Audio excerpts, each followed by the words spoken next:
जरा सोचिए, अगर किसी की खुशियों के बीच एक ऐसा तूफान आ जाए जो सब कुछ उथल-पुथल कर दे, जब एक मुस्कुराते चेहरे के पीछे छिपा हो दर्द और किसी की मजबूरी बन जाए उसकी सबसे बड़ी सजा। यही कहानी है वसुधा की, जिसकी जिंदगी में अब आने वाला है ऐसा मोड़ जो सब कुछ बदल देगा।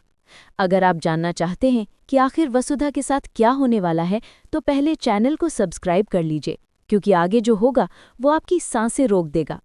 कहानी शुरू होती है उस पल से जब देव और नंदिनी की शादी के फंक्शन चल रहे हैं। हर तरफ रोशनी, हंसी और जश्न का माहौल है। लेकिन इन सब के बीच जब वसुधा वहां पहुंचती है तो माहौल अचानक बदल जाता है। उसे देखकर चंद्रिका के चेहरे पर गुस्से की लकीरें साफ दिखने लगती हैं। वो सख्त आवाज में कहती है, वसुधा, तुम यहाँ क्या कर रही हो?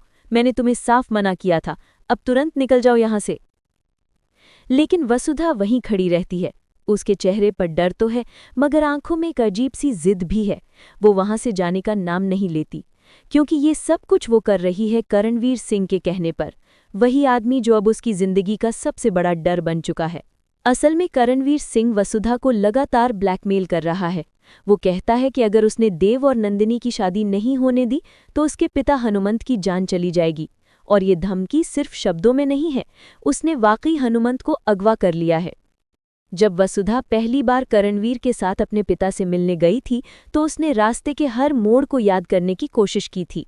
वो अपनी उंगलियों पर गिनती करती जाती थी, 1, 2, 3, दाएं मोड़ फिर बाएं, ताकि बाद में वापस जाकर अपने पिता को बचा सके। लेकिन करणवीर भी बहुत चालाक था। उसे अंदाजा हो गया कि वसुधा कुछ कर रही है, इसलिए उसने बीच रास्ते में दिशा बदल दी, गाड़ी को अलग अलग रास्तों से घुमाया ताकि वसुधा पूरी तरह भ्रमित हो जाए और उसे कोई रास्ता याद न रहे। जब वसुधा अपने पिता को देखती है तो उसकी दुनिया जैसे थम सी जाती है।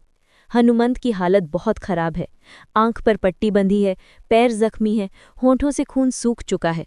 उसकी आंखों में दर्द है, लेकिन वो बेटी को देखकर मुस्कुराने की कोशिश करता है। वसुधा की आंखों से आंसू बह निकलते हैं। करणवीर पीछे खड़ा हंस रहा होता है और कहता है, अब समझी? अगर तूने मेरी बात नहीं मानी तो तेरे बाप का यही हाल रहेगा। वसुधा के पास कोई और रास्ता नहीं बचता। वो मजबूर होकर उसकी हर बात मानने के लिए तैयार हो जाती है। उधर चंद्रिका ने अब देव और वसुधा के सारे रिश्ते खत्म कर दिए हैं। वो कहती है, अब न तुम्हारे बीच मालिक का रिश्ता है न दोस्ती का, और सुन लो, अब सगाई नहीं सीधे शादी होगी 7 दिन के अंदर। देव ये सुनकर हैरान रह जाता है। वो समझ नहीं पाता कि चंद्रिका इतनी जल्दबाजी क्यों कर रही है। पर वसुधा सब जानती है। वो जानती है कि अगर ये शादी नहीं हुई तो उसके पापा की जान खतरे में पड़ जाएगी।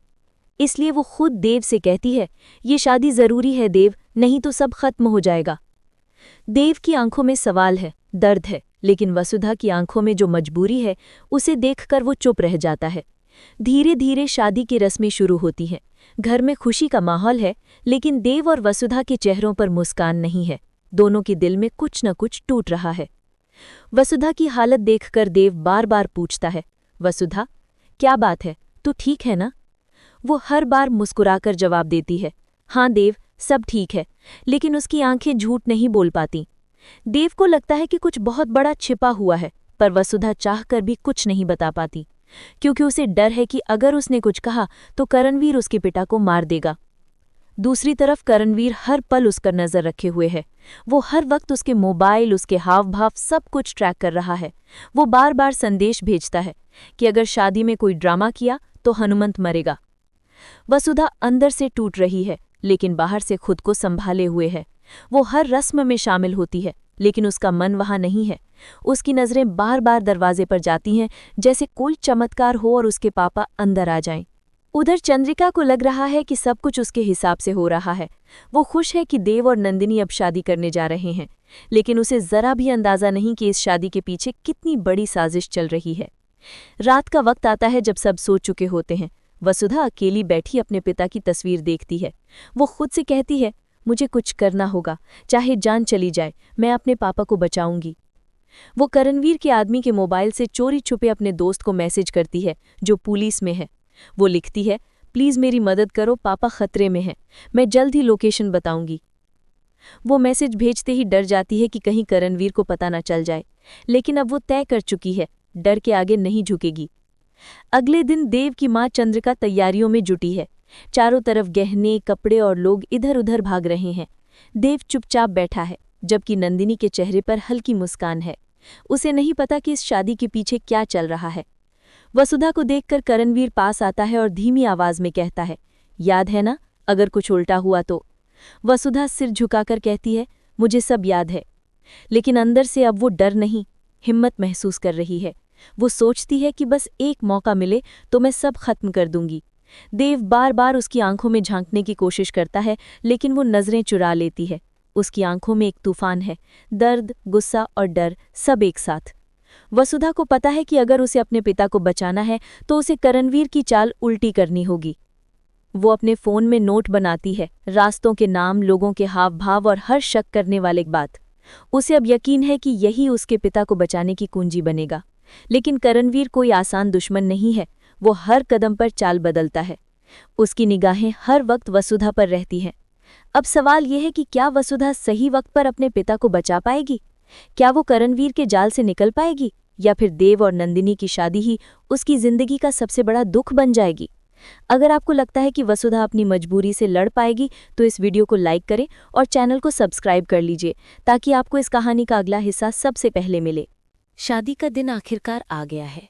हवाओं में ढोल नगाड़ों की गूंज है, हर तरफ रोशनी और सजावट है। लेकिन इन सारी खुशियों के बीच दो दिल हैं जो बिल्कुल भी खुश नहीं, वसुधा और देव। दोनों के चेहरों पर मुस्कान तो है, लेकिन आंखों में दर्द साफ झलक रहा है। देव सोच रहा है कि आखिर वसुधा इतनी चुप क्यों है, और वसुधा बस एक ही बात सोच रही है, पापा को किसी तरह बचाना है। अगर आपने अभी तक चैनल को सब्सक्राइब नहीं किया है तो जल्दी कर लीजिए, क्योंकि अब जो होने वाला है वो आपको अंदर तक हिला देगा। मंडप में सब लोग इकट्ठा हैं, फूलों की खुशबू फैली हुई है, पंडित मंत्र पढ़ रहा है, लेकिन वसुधा के कानों में जैसे कुछ नहीं सुनाई दे रहा। उसके मन में बस एक ही डर है, कहीं करणवीर कुछ कर न दे।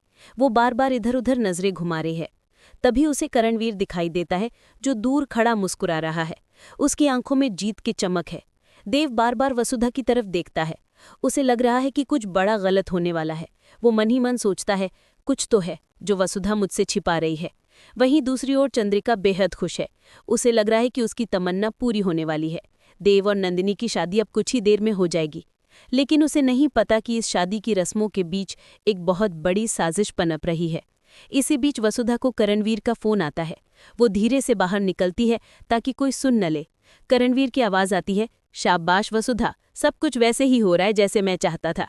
याद रखना, अगर शादी में जरा भी रुकावट आई तो हनुमंत का नाम सिर्फ यादों में रहेगा। वसुधा की आंखों से आंसू निकल आते हैं, लेकिन वो खुद को संभालती और कहती है, ठीक है, मैं वही करूंगी जो तुम कहोगे। वो फोन काटती है और वापस अंदर जाती है, लेकिन अब उसके चेहरे पर डर नहीं, दृढ़ निश्चय है। उसी वक्त उसे अपने पुलिस वाले दोस्त का मैसेज आता है, हमने लोकेशन ट्रेस कर ली है, बस थोड़ा वक्त दो। वसुधा का दिल तेजी से धड़कने लगता है। वो मन ही मन सोचती है, बस कुछ देर और, पापा मैं आपको जरूर बचाऊंगी। मंडप में देव बैठा है, लेकिन उसका मन अशांत है। वो पंडित की बातें सुन ही नहीं पा रहा। तभी वो अचानक उठता है और कहता है, रुको। सब लोग चौंक जाते हैं। चंद्रिका पूछती है, क्या हुआ देव? देव कहता है, ये शादी नहीं हो सकती जब तक मुझे ये नहीं पता चलता कि वसुधा इतनी परेशान क्यों है। वसुधा कुछ बोलने ही वाली होती है, तभी करणवीर वहां आ जाता है। सबकी नजरें उसकी तरफ घूम जाती हैं। वो मुस्कुराते हुए कहता है, वाह क्या ड्रामा चल रहा है। लेकिन वसुधा, तू शायद भूल गई कि तेरा बाप अभी भी मेरे पास है। देव गुस्से में उसकी तरफ बढ़ता है और कहता है, अगर तूने हनुमान जी को कुछ किया तो मैं तुझे छोड़ूंगा नहीं। करणवीर हंसते हुए कहता है, तू करेगा क्या? अभी एक बटन दबाऊं तो सब खत्म। वो अपनी जेब से छोटा रिमोट निकालता है। सब लोग घबरा जाते हैं। वसुधा उसके आगे हाथ जोड़ती है, प्लीज करणवीर, मेरे पापा को छोड़ दो, मैंने तेरी हर बात मानी है। करणवीर कहता है, अब बहुत देर हो चुकी है। लेकिन तभी बाहर से पुलिस की सायरन की आवाज आती है। करणवीर घबरा जाता है। कुछ ही पल में पुलिस अंदर आती है। वसुधा का दोस्त इंस्पेक्टर अंदर घुसते हुए कहता है, करणवीर सिंह, तुम्हें गिरफ्तार किया जाता है। करणवीर भागने की कोशिश करता है, लेकिन देव और बाकी लोग उसे पकड़ लेते हैं।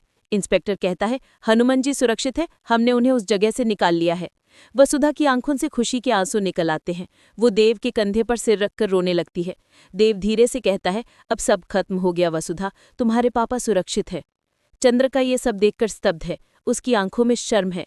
वो धीरे से वसुधा के पास आती और कहती है, मैंने तुम्हें गलत समझा था वसुधा, तुम इतनी बहादुर हो, मुझे माफ कर दो। वसुधा मुस्कुराकर कहती है, अब सब ठीक है मां जी, बस पापा मेरे पास है, यही काफी है। देव पुलिस के साथ बाहर जाकर देखता है कि हनुमंत स्ट्रेचर पर है लेकिन जिंदा है। वसुधा दौड़कर उनके पास जाती है और उनके हाथ पकड़ लेती है। हनुमंत मुस्कुराते हुए कहते हैं, मुझे पता था मेरी बेटी मुझे जरूर बचाएगी। वो आंसुओं में भी मुस्कुरा देती है। घर में सब राहत की सांस लेते हैं। पुलिस करणवीर को लेकर चली जाती है। उसका चेहरा अब हारा हुआ है। देव और वसुधा एक दूसरे को देखते हैं। उनके बीच एक लंबी चुप्पी होती है, लेकिन उस चुप्पी में सुकून है। देव कहता है, अब किसी डर की जरूरत नहीं वसुधा, अब नई शुरुआत करेंगे। वसुधा धीरे से सिर हिलाती और कहती है, अब कोई मजबूरी नहीं रहेगी देव, अब सिर्फ सच्चाई। कुछ दिन बाद जब सब कुछ शांत हो जाता है तो घर में हंसी लौट आती है। चंद्रिका अब वसुधा के लिए माँ जैसी हो गई है। देव और वसुधा एक साथ अपने पापा की देखभाल करते हैं। वसुधा की आंखों में अब डर नहीं बल्कि आत्मविश्वास है। उसने साबित कर दिया कि सच्चाई कितनी भी देर से आए लेकिन जीत हमेशा उसकी ही होती है। आखिर में देव धीरे से वसुधा से कहता है, तूने आज सबको सिखा दिया कि औरत की मजबूरी नहीं, उसकी हिम्मत मायने रखती है। वसुधा मुस्कुराकर जवाब देती है, और जब साथ सच्चा हो तो बुराई कितनी भी बड़ी क्यों ना हो, हारती जरूर है। दोनों के बीच एक सुकून भरी खामोशी छा जाती है। बाहर हल्की हवा चलती है, जैसे खुद किस्मत भी मुस्कुरा रही हो। अगर आपको भी लगा कि वसुधा की कहानी ने सिखाया कि सच्चाई और हिम्मत से बड़ी कोई ताकत नहीं, तो वीडियो को लाइक करें और चैनल को सब्सक्राइब करना ना भूलें, ताकि ऐसी रोमांचक कहानियां आपको सबसे पहले मिलें।